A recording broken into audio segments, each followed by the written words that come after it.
Hello people of the internet, I'm Jadopika the prop maker and welcome back to another video. Pre-recorded audio today, strange as it may seem.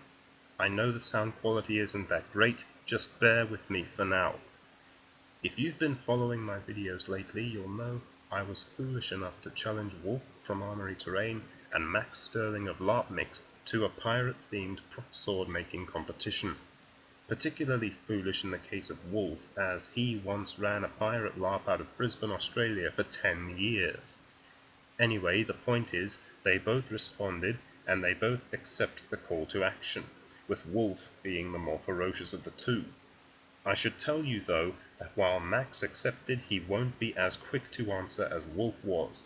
He, out of the three of us, has the most consistently planned upload schedule, meaning he's going to be booked for a while and will get to it in his own time. But back to the matter at hand. Wulf responded with the appropriate tenacity for someone of his experience. He'll be making a pair of swords from the movie Cutthroat Island, starring Gina Davis, especially the short sword of Morgan and the serrated cutlass of Captain Dog. So you can see, I've got my work cut out for me. I have been thinking, what can I do to try and do as well in the challenge? To beat something as crazy as a serrated cutlass, I'm going to need to step up to the plate with something really special, and I think I've come up with something. I'm going to be making two swords as well, but they're both going to be a different variation of the same sword. More specifically, the sword of Blackbeard. No, not the sword of Triton, the sword used by Blackbeard in Pirates of the Caribbean 4. I'm talking about the sword used by the actual historical Edward Blackbeard Teach. Now, I know what you're saying. We technically don't know for sure what type of sword Blackbeard used. He's sometimes depicted with a cutlass, sometimes with a hanger, other times with a cartoonish-looking sword with a falchion-style blade.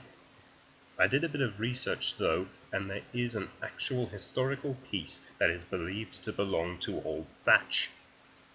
When the wreck of his ship, the Queen Anne's Revenge, was found, a hilt of a midshipman's dirk was found on board. This is pure speculation, but it's possible it may have belonged to Blackbeard. Cool as that idea is, a midshipman's dirk is more of a large dagger than a sword, so if I make this, I won't entirely meet the parameters of the challenge, which would be highly unethical since I was the one who set the challenge. So as well as this piece based on the relic hilt, I'm going to make a bigger sword for Blackbeard as well, since it would be responsible or reasonable to assume that Blackbeard used a number of swords in his piratical career.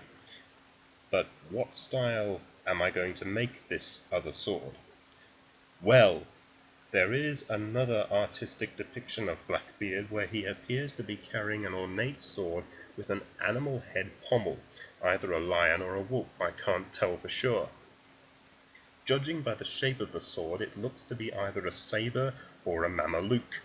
After going into more research, I found several similar swords, but they were mostly bird heads and lion heads.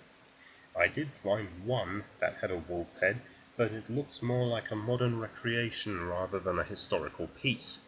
But for the sake of standing out in the competition and making something that is entirely my design, I'm going to make my sword of Blackbeard with a wolf's head pommel.